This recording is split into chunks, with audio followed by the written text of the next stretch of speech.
The HortiLED top 2.0 can be mounted to the supporting structure in multiple ways.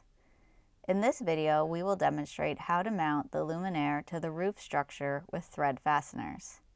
You can visit our website at pllight.com and download the installation manual for instructions on other mounting methods. With the glass lens facing down, place the luminaire on a cushioned surface to prevent damage. Secure two M6 thread fasteners directly to roof structure in the desired mounting location. Thread two M6 hex nuts into the end of each of the fasteners, allowing for a 1/4 inch gap between the nuts.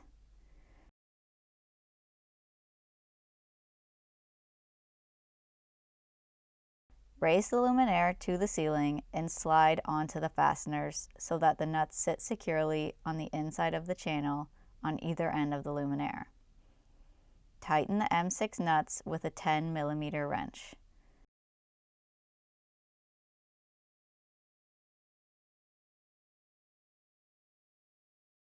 Adjust the level if necessary.